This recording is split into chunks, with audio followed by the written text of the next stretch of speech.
Welcome to the Great Coaches Podcast. To me, being perfect is not about that scoreboard out there. This is a chance of a lifetime. When you can understand the person, you can then work towards a common goal. We are all on the same team. Know your role and do it to the best of your ability.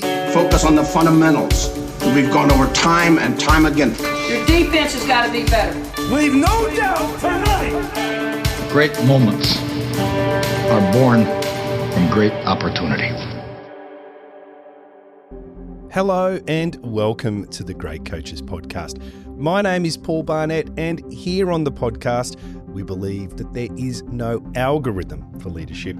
And so we interview great sports coaches from around the world to try and find a few ideas to help all of us be better leaders. Our great coach on this episode is Luke Beveridge. Luke Beveridge is an Australian rules football coach and former player who represented Melbourne, Footscray and St Kilda in the Australian Football League. He retired in 1999 and returned to play and coach for his alma mater, St Bede's. He would go on to be the team's head coach and win 3 consecutive premierships, taking them from C to A grade. After this, he spent time back in the Australian Football League as an assistant coach at Collingwood and Hawthorn, where both clubs won premierships. Then in 2014, he was appointed as the head coach of the Western Bulldogs and led them to the premiership in 2016. For the way he conducted himself on the day the team won the premiership, he was awarded the Spirit of Sport at the Sport Australia Hall of Fame Awards.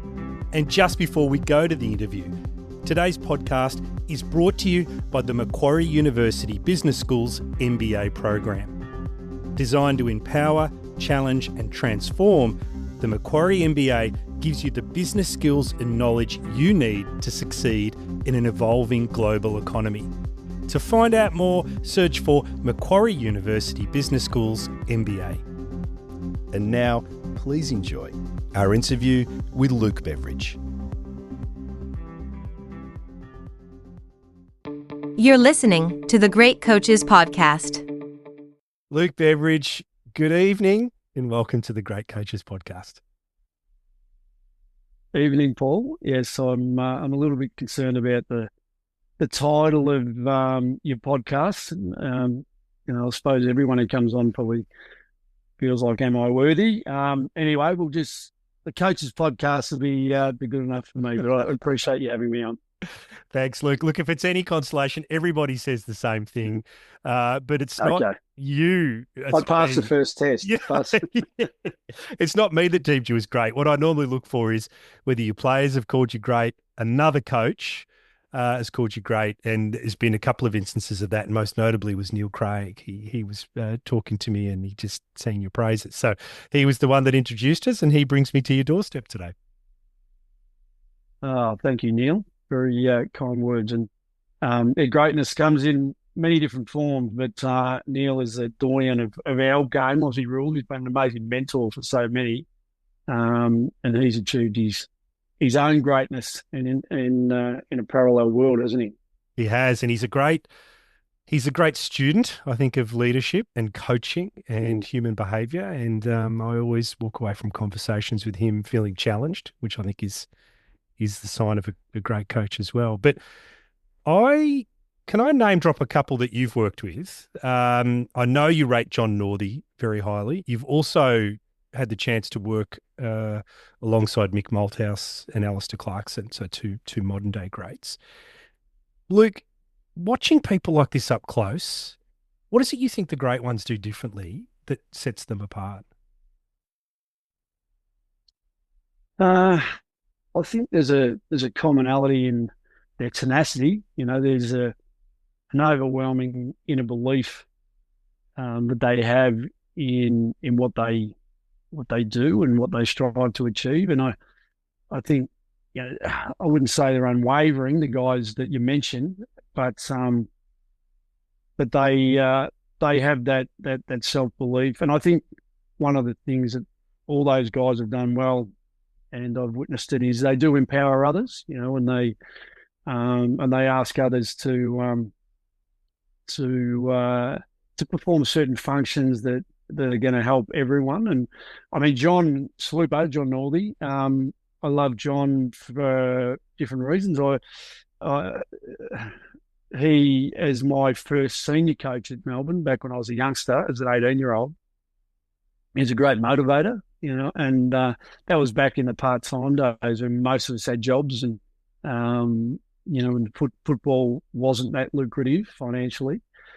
And John was a crusader, really, and a pioneer in creating storylines in our training world, but also allowing things to sort of manifest in a sort of a spiritual sense that glued us together. And I think, it's hard. The measurement of success is always a different challenge across all the codes and the disciplines that we're all involved in. But in many ways, I think John was a very successful coach without achieving the ultimate glory, because I think he got a hell of a lot out of all of us, and he was able to, be the conduit to the possibility of achieving something, gold. But we didn't quite make it under him during those days. But he has had a big influence on me, because whether it's 5% or 2%, you may be able to have that effect on your group because you've taken the time to create an authentic sort of path. It's all worthwhile, no matter how much time it takes. And I think John was willing to do that, whether himself or bringing others in. Steve Monaghetti. Steve Monaghetti was part of that journey too. The Ballarat world, Mount Buninyong, Mount Buller, different challenges, different things that made us better. And I learned a lot from John, and I didn't know it. I was probably just taking mental notes, and that coaching wasn't even a twinkle in my eye back then.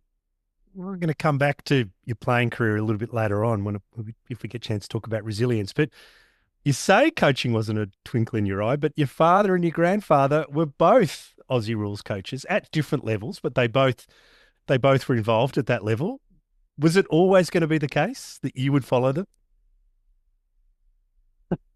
Well, possibly. I mean, my grandfather, Jack Beveridge, who played in Collingwood's machine, we won the 27, 28, 29, 30 premierships, during a period of struggle in Australia and in Melbourne during the Depression days, and things were hard.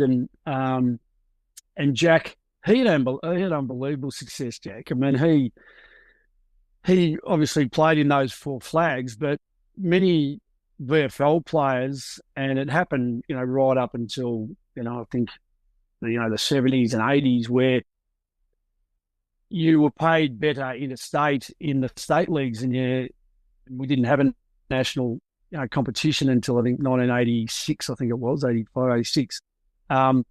And my grandfather Jake, he got lured to West Perth, and he played in a premiership at West Perth. He played in a premiership, coached Launceston. He played in a premiership at Horsham. He played in a premiership at Coleraine.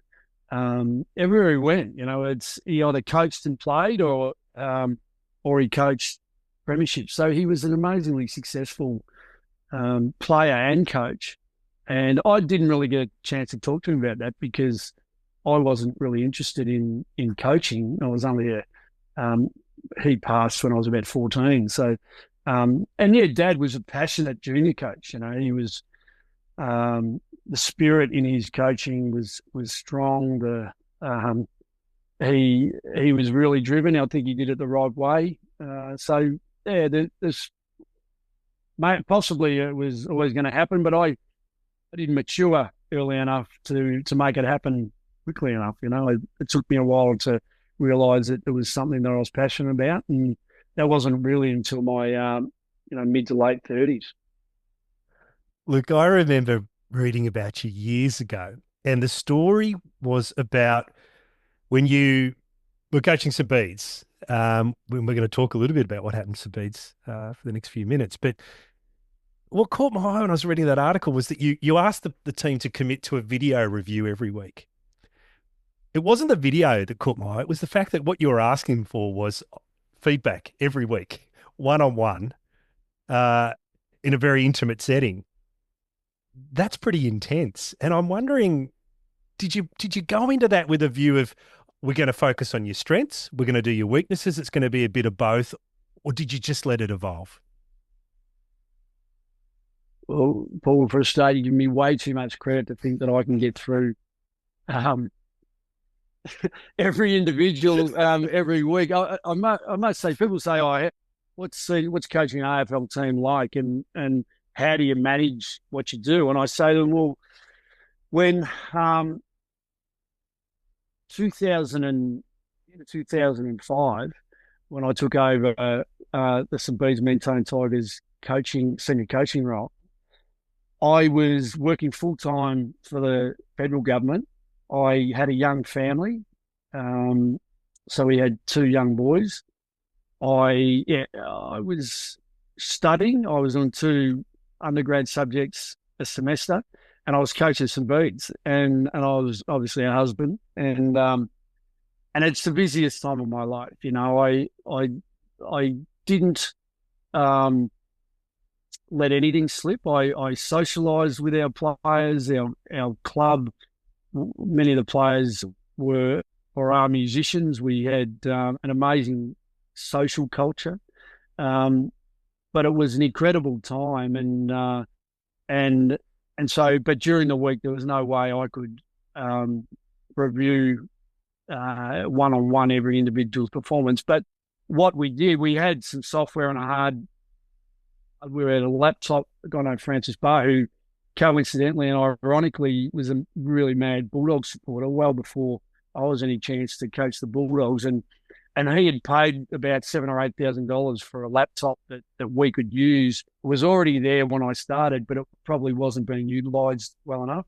With software called ProS, where you had the game tape and you could edit the game and you can pull out the salient examples that were important learning stitches in time that we could possibly benefit from. But so I must say I'm still to this day very appreciative that the players were thick-skinned enough to sit through some of those reviews, because now it's probably not quite as brutal when you think they were part-time amateur players in a full-time AFL environment. If there's ever something really confronting for a player, we usually say, okay, well, let's just deal with that one-on-one. Let's not put that up on the big screen in front of everyone, because we've got to make sure we take care of that player. Whereas I was using, maybe 4 or 5 examples each week, and it could have been anyone. We'd look at positives, but they were usually examples where we thought we could improve. And it was a difficult one to turn up to a volunteer-based amateur club and sit through that and be willing to learn and improve from it. So it was an amazing sort of dynamic at the time. But we didn't do it every week. You needed to time it, but it was well worthwhile. Well, it's interesting because you say, you were a young father studying, you were working for the federal government, 2 undergrad degrees, and you decided to coach. But if I'm right, if I've got the quote right, and I'd like to read it to you, you said, I came out of my AFL days not really feeling like I belonged anywhere. Melbourne for 6 years, Bulldogs for 3 years, St Kilda for 4 years. It was a 13-year period when I came out. I was a bit part player, played some finals, but I just didn't really feel like I belonged. So clearly that need, that drive was strong enough to get you to sacrifice some of your personal time to go along and get involved with another club. But how has this idea of belonging shaped the culture that you've gone on to create with these other teams you've been involved with? Yeah, well, the St Bede's experience is quite unique, because I was part of the alumni. I went to St Bede's in year 11 and 12. And even the A section premiership team had 20 former students in it. The only 2 that weren't was a guy named Sam Anstey, who was teaching at the college at the time, and a guy named Jamie Maddox, who's been one of my right-hand men at the Bulldogs for the last 9 years. Jamie's been amazing for me, and I'm really proud of him on his journey. And what he's doing. But with I enjoyed my time. I pushed myself to the limit at the 3 clubs I played for. But I think as time's gone on, I realised the reason I felt unfulfilled is because I was satisfied that I could to get the most out of myself. There's probably things I think about that I could have been better at. I push the envelope on, but we didn't have any great team success. We didn't win premierships. We played finals. I was I played 118 games, but it was a struggle. I had my days in the sun, but it was a real battle. I played a lot of seconds footy. So I came out of the 3 clubs with great friendships, with a lot of respect for people I was working and playing with. But I wanted to really feel like I belonged. And a guy named Russell Barnes was coaching Speed's been and he'd been asking me for years to come down and help. And I thought, well, I've already got a connection. I went to the school. I know a few people there. Let's go. I'll go down and make a difference. And, I'm so glad I did. It was a leap. To me, it didn't matter at that point in time whether or not we had any great success. I just wanted to give something to a club that I didn't know much about, even though I'd been to the college as a secondary school student. So, but during that time, that journey of self-discovery and even team discovery, and going from C to B to A and understanding the vulnerabilities when you play against better teams, it helped me shape, I suppose, my risk management approach to the game. And those government jobs that I worked in were all regulatory jobs. So the risk management frameworks, the change management, the project management frameworks, they're all familiar to me. And to apply them in a sporting sense as a coach was a great adventure for me, and I really enjoyed it. So at the end of the 3 years, I felt like my time was up, as much as we'd had an amazing amount of success, because I was the sole voice. I was Tim Lamb was my right-hand man. He coached the twos. He was my boundary coach with me. He was phenomenal. He's now Melbourne Football Club's list manager. But I was sick of the sound of my own voice, to be honest, Paul. So I was ready for something else, and but I felt like I was a pretty good senior coach. But the role I went into Collingwood as a development coach was more coaching individuals, and once that undertaking isn't that easy. You get better at it over time, but you feel like you could coach certain individuals in certain roles better than others. It is a huge challenge for any coach. You went on, as you said, to Collingwood, and then after that, Hawthorn. How did your leadership start to evolve? Because I assume at this point you've had to let the government work go and commit full time to these clubs. What did you start to notice change within yourself? I suppose we get exposed to the word leadership, and we hear and even the title of your podcast, great coaches, and you hear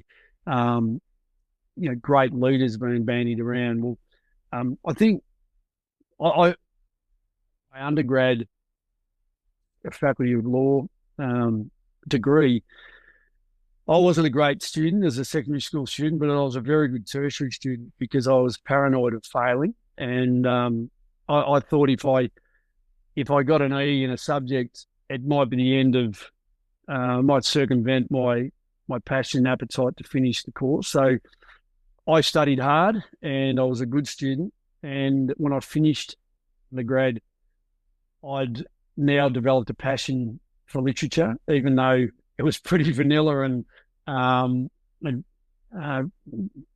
that exciting. I went out and started to read things that I was interested in, and so actually Rachel Robertson, who's I've enjoyed her writing. She's got a book called Respect Trumps Harmony, and she quite simply describes her definition of leadership. She just says leadership isn't a title; it's a behaviour, and it's quite simple. I've always thought you need a word or two in front of the word leader to describe someone. You know, toxic,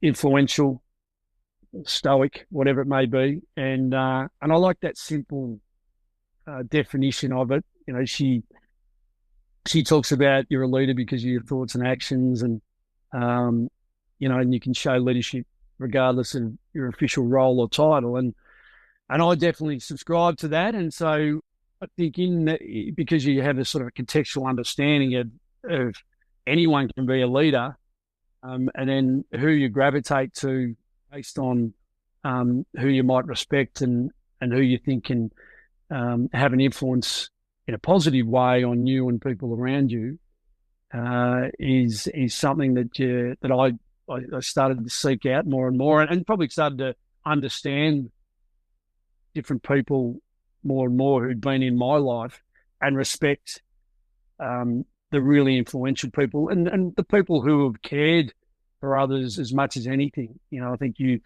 mentioned to me before we got on here, and you used the word selfless, and it's a great word. And all those servant leaders, you know, those selfless leaders who care about others before their own backyard, difficult to follow through on. But I think some people are just built that way, and so I probably have understood it a little bit more. It's shaped me a little bit, and ultimately the sustainability of your own leadership and your influence totally depends on the integrity in or your own integrity and the trust that others had for you and in you, and it's something that I'm paranoid about.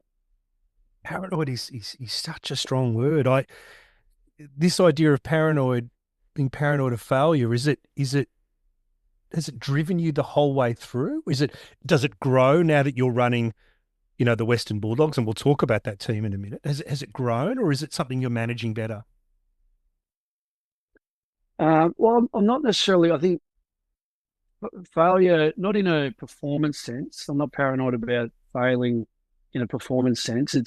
I'm paranoid that I may let people down. You know, so I'm always checking myself to make sure that I behave in the right way under, whether it's duress or during the good times, to ensure that people continue to have an affinity and a trust for you. Because I'm probably the polar opposite as far as paranoia, because I've always just had the basic approach to what I do, in that if I always ask myself, hypothetical, if it finishes tomorrow, will you be okay? Yes, you will.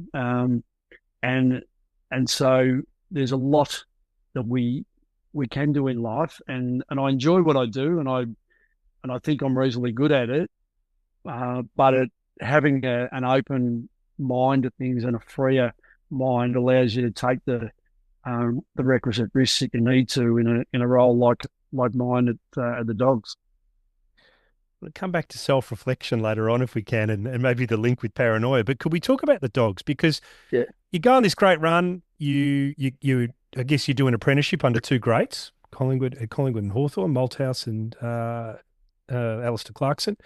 In 2014, you get the gig at the Bulldogs, and then 2 short years later, they win their first premiership in 64 years. So there's starting to be a trend here, Luke. Silverware seems to follow. But was there anything you did early on in your tenure, in those first 3 or 4 months, that drove the result that you had down the track?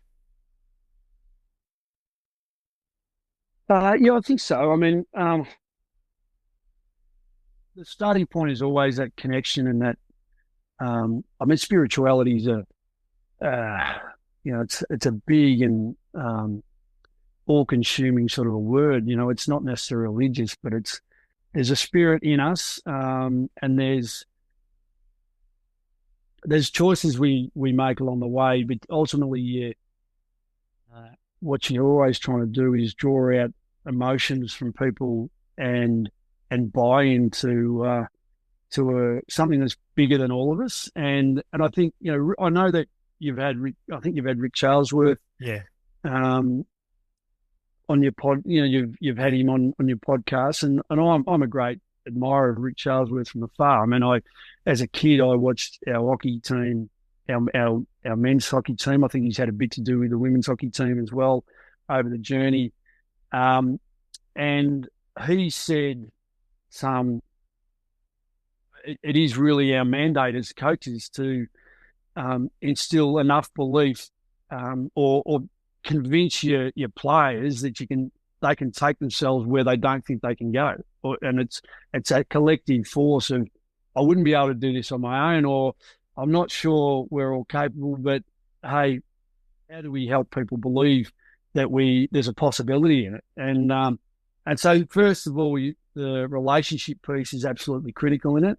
And I was probably lucky when I landed at the Dogs, because there was a significant amount of turmoil within the place, and so it was a good starting point for me, because there wasn't a great deal of satisfaction with too many things that were going on. So in a sense, I was gifted in an environment that I could really shape and take into the future. I was gifted a great person in Bob Murphy, who became our captain at the time, who is a great spiritual leader, a magnificent person. And he was so important to the place at the time.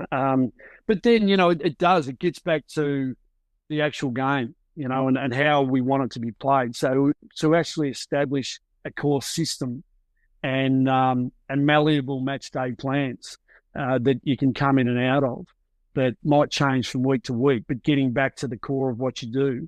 And so it's to lay that foundation. And it was in very early days, we saw some tremendous signs that it was working. And that makes it easier to get the player buy-in, because hey, this could be anything. I'm feeling it. We've had a win here against it. So we've played a style of game and a brand of football that we haven't done before. And so it was handy to get some little wins early, because it meant that buy-in was almost irreversible. We'll talk about Bob Murphy if we can for a minute. He's, for many, many years when I was living overseas, he wrote a piece every Friday in the paper, and I'd religiously read it. He's such a good writer, and I think the great leader. Obviously, I've never met him, but he had this great quote. He said, "If Luke has a superpower, it's that he's impervious to embarrassment." There is so many people listening who would love to develop this superpower. In fact, I remember years ago, I remember seeing Peter Brock on Enough Rope. He said, "It's none of my business what other people think of me." It's probably the second time I've heard something similar to this idea of being impervious to embarrassment. Luke, is it something we can cultivate, or is it just innate? Yeah, I don't necessarily think that Bob. I don't know if Bob really thinks that. Maybe I'm just too cool and I never embarrass myself.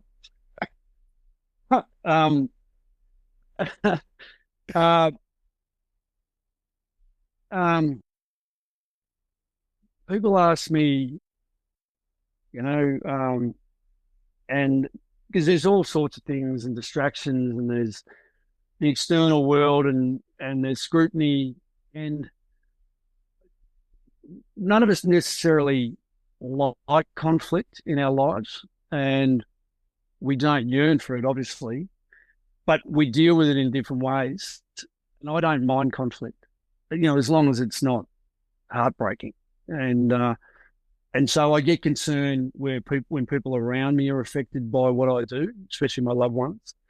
But I think Rocky's throwaway around Rock. Yeah, I'm not oblivious to it, but I'm okay with it. I'm okay with, even if I do embarrass myself, I say something in front of the players, or I do something. For me, it's not a big deal, and so maybe Bob's seen me embarrass myself too many times, and he thinks, how's he keep doing it and keep a straight face? Maybe that's it. Well, Bob also said that you're emotional but not erratic.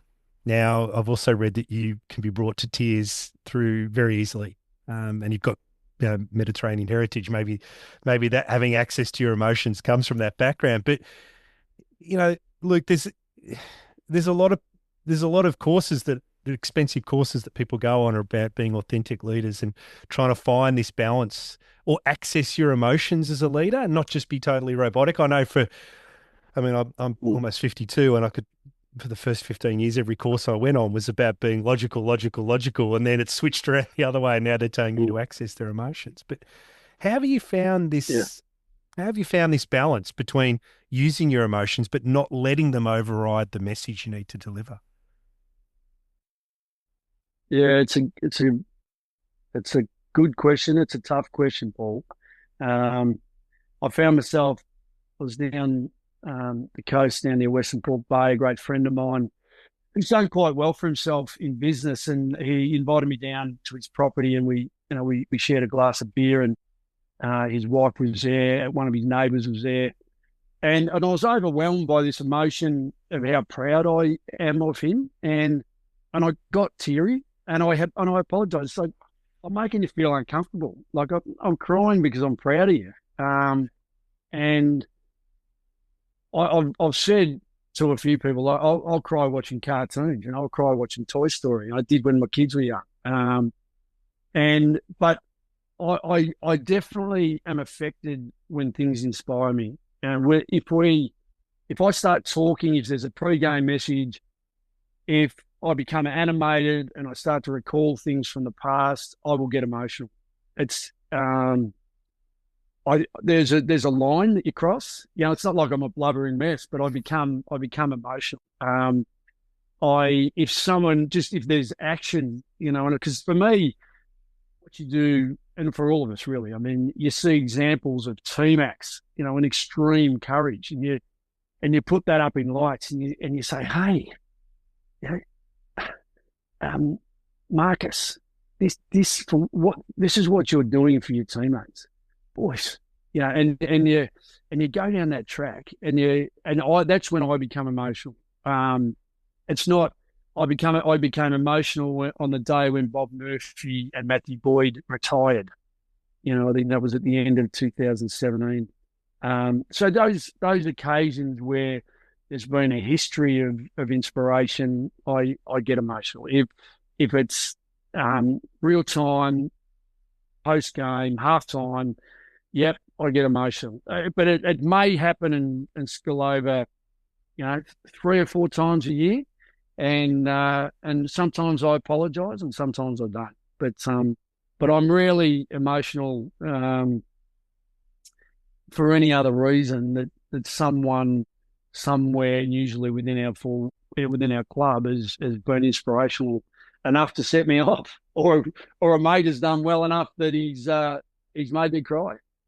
I wonder if this is where the embarrassment comment comes from, because there's many of us that wouldn't feel comfortable expressing that kind of emotion. We would just obviously the way we're brought up and the way we're made up. But I wonder whether there's something in there that the access. I must admit, I don't, Paul. I don't enjoy it. I feel a bit vulnerable when it happens. I'm concerned about what people think. So it's not like I'm out there and just letting it go. I'm sensitive to when it might be. So in many ways, I try and have techniques because your players don't need that. At the end of a game, it's okay because there's no consequence. I mean, but I've been involved in games when there's been great trauma in games when teammates have gone down with knee injuries or broken legs. And, there was a game against Security. We played the most unbelievable football. And at halftime, we're 50-something points up.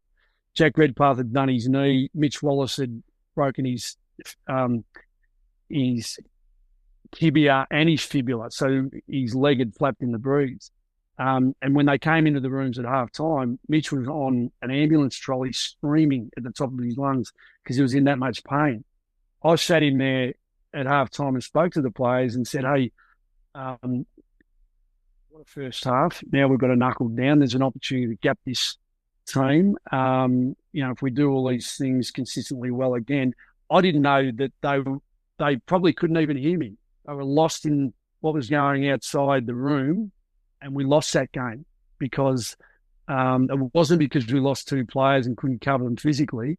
It's because we lost most of the team emotionally, and they couldn't find a way to play football anymore. And it was a great learning afternoon, but it was a tragic afternoon, and it was a great an example of how the endocrine system, in all its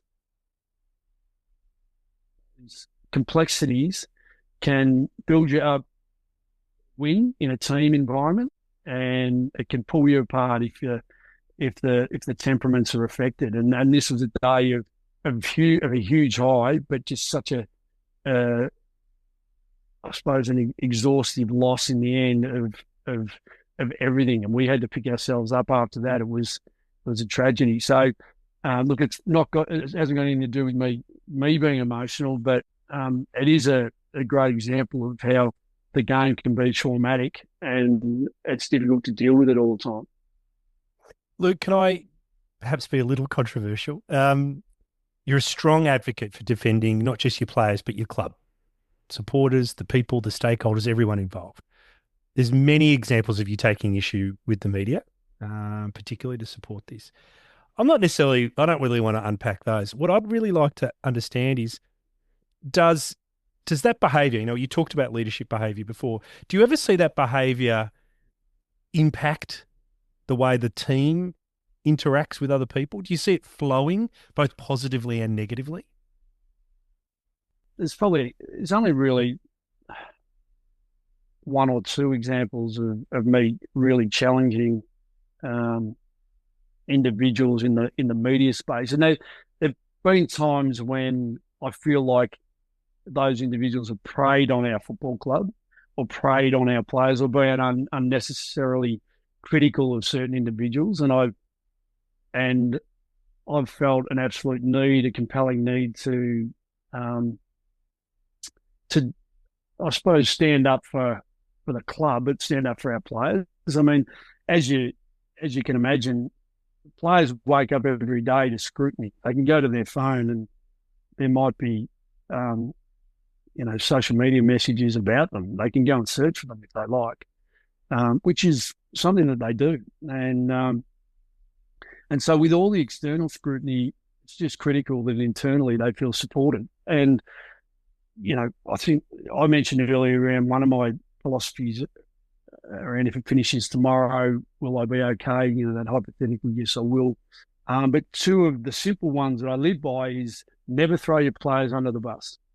Like, always stand up for them and take the heat for them. And in the good times you spread the ignition. In the tough times you wear the heat. I heard Mike Tomlin mention that he carries around those tote bags. He's been unbelievably successful coach at the Pittsburgh Steelers. Never had a losing season, but he's aware that, and similar to me, that we've made 2 grand finals, won 1, but we've had 5 elimination final losses. The Pittsburgh Steelers won the Super Bowl 16 years ago, but they continually get bailed out of, just wiped in the early parts of the playoffs. And so Tomlin takes on that. He's an interesting sort of role model, I feel, but he's well respected. And I roll in a similar way in regards to taking that heat. But yeah, internally, I think there's never been any doubt that the players know that I'll always have their back, and I'm okay with that, because for me it's the only way that I can behave. And when I finish, I hope it's something that the players will always look back on and feel like I didn't waver from it. Time will tell. I'd like to ask you the legacy question, but before I do, I'd like to ask you one more if I could, because there's a really interesting aspect to your leadership I'd like to talk about. And I'd like to preface it with this quote. You say, "I do see the young 5-year-old kid in all our players who wanted to be an AFL player. Here is part of them that is living their dream, and I'm trying to help them continue on with it." They're obviously someone's son, and as a father, you have a responsibility to care for them and nurture them and to be their friend too. It's a great quote, Luke, and it was the last bit that caught my eye. And I was lucky enough to spend some time with Paul Roos, and he talked about this line as well between friendship and care as a leader, the people that you're leading and that you're responsible for. Can you talk a little bit about how you've managed that line over the years? Yeah, I think, I mean, your players, they don't want you in their personal space that often, so the kind of sort of personal relationship you might have with them is usually almost like a mentoring sort of senior figure in their life who is more, and what it comes back to is being more interested in their lives than they expect you to be. It's not just about their performance on field and what they're doing in their training endeavours. It's about their lives in general. And so those casual conversations are important. I think it's the harder road, and the most difficult we all do, I think, as coaches is always deliver bad news, and that manifests in different ways. And the simple one is selection, and the most dramatic and final one is whether or not they're still with you beyond the current season. And I suppose if you're willing to tread the line and cross the line and be close enough to them, that your message can be delivered in a certain way. It's not clinical, and it's a preparation to get there.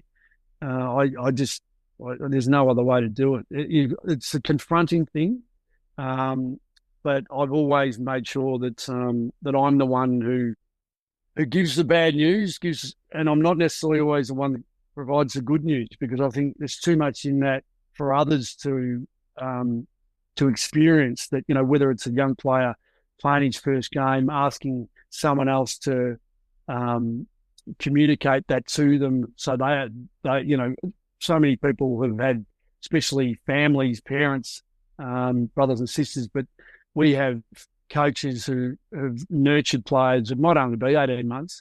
They've had more to do with the individual than I have. So I'd much rather them deliver the good news, and the joy I get from that is substantial. But I think it's something that I've always. It's not courageous, but I think there's integrity in it. I never want a player to think, why didn't Bevo have the balls to come and speak to me? I was omitted from St Kilda teams when I played with the Saints by watching the football show.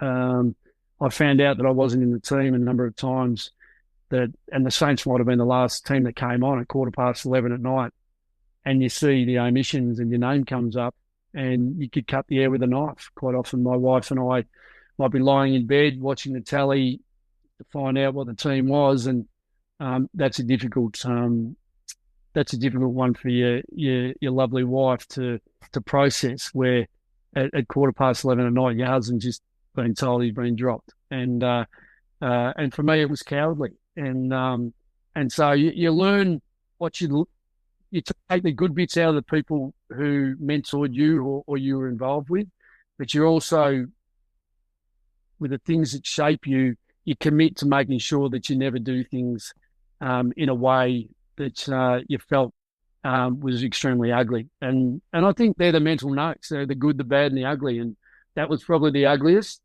So I'm extremely the other way. Luke, if I've done my research correctly, 13 years in the AFL, the top league in Australia, 13 one-year contracts.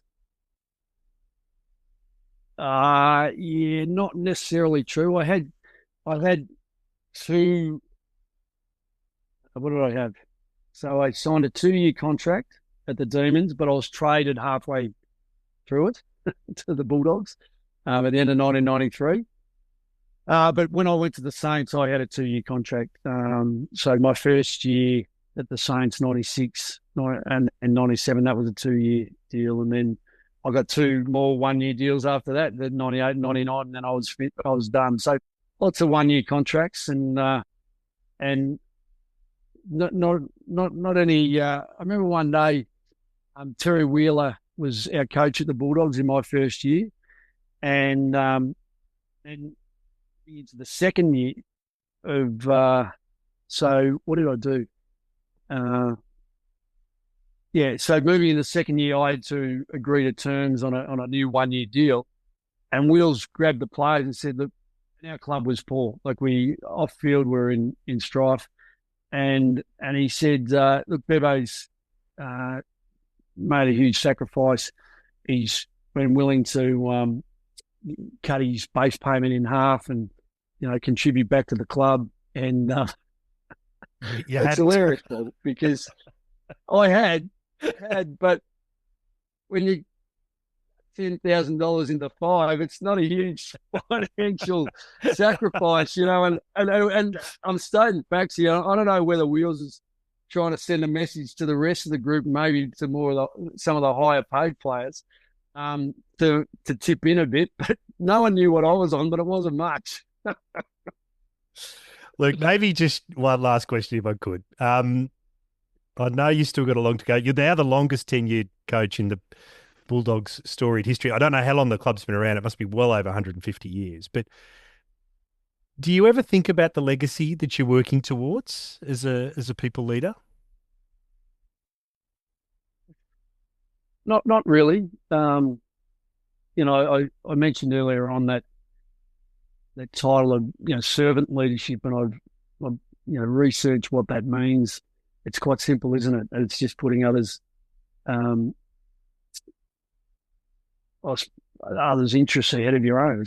It's basically it, and it comes back to that word, selfless or selflessness, and I'd like to think that when I am finished, that our players, the staff I work with, our coaches, everyone I've ever come into contact with, will say, you know what, he was as interested in me as a person as he was in what I was doing for the football club. And if that's what they say, then that's all I'm after, because I think the combination of both are critical, and I've always said it can't be personal, and definitely around performance. Sometimes you're extremely frustrated with individuals, and even small collectives within the team. You've got to move on pretty quickly. Times, because of what's at stake, you're even more sensitive to players in particular who totally putting their own interests way before everyone else's. So it's hard not to consider that a bit personal, and we all sort of have to grapple with that, not necessarily on a weekly basis, but from time to time. But I think, quite simply, I mentioned the absorb the heat, distribute the credit aspect earlier on. There's so many people who do incredible jobs at any football club, and so because you're probably the one who is one of the key figureheads who takes most of the heat. It's being, I suppose, big enough to be able to do that, but making sure that and the media are interesting like this. And I've always said to players who have had a difficult time with the media, I say, well, if you did a character assessment on 100 individuals in the media, you might get 97 or 98 who they might be critical of you. You play well the next week, they'll equally want to write a good piece and praise you and see the positives in what you're doing. There might be one or two who have an agenda here and there that you've got to work through. But that's been a difficult thing to understand and accept because of the public nature of what we do. So, and then it gets back to, as you and I have been discussing, protecting others through your voice and through your actions. And I feel like I've done that reasonably well for most of the time. But, as you alluded to, there has been, one or two times when it's been a bit topical, and I may have lowered my guard a bit too much. And that's never all right. Luke, I thank you for lowering your guard this evening. It's a terrific interview. So many interesting ideas. I wrote down the word here, elite honesty. And I think that's definitely something that comes across when listening to you and talking with you. So I thank you very much for your time, and I wish you all the best for the season ahead. Thanks, Paul. Thanks for having me. And I must admit, I haven't listened to enough casts over the journey. It's very privileged to be on. So now I've got to buy a subscription to listen to the rest of totally free. You don't have to worry. Totally free. No worries at all. Thanks, Luke. Thanks, Paul. Hi, everyone. You have been listening to the great coach, Luke Beveridge. I hope you got a lot out of Luke's story and found a few ideas that you can bring back to your own teams for discussion. When I listened back to the interview while I was doing the edit, some of the things that stood out for me were the two simple philosophies he employs of, one, never throwing the players under the bus, and two, in the good times, you spread the recognition, and in the tough times, you wear the heat. The self-reflection he talks about when it comes to reviewing the way he behaves under pressure, and in particular, the discomfort he feels when he allows his emotions to be expressed. Even though, in his words, you're always trying to draw out emotions from people and get them to buy into something that's bigger than all of us. And the way he thinks of leadership as a behaviour, and that it is something that you can exhibit regardless of your official role or title, and how the sustainability of your leadership depends on your integrity. I hope you enjoyed it as much as we did. And just before we go, if you have any feedback, then please let us know. Just like P. Clark Perform, who said, "Excellent, a novel approach and works really well. #leadership. Thanks, P. Clark Perform. We love the interaction with the people around the world who listen. In fact, it keeps us going. And so if you have any feedback or comments, please let us know. And if they're positive ones, then please share them with a friend or two as well. All the details on how to connect with us are in the show notes or on our website, thegreatcoachespodcast.com.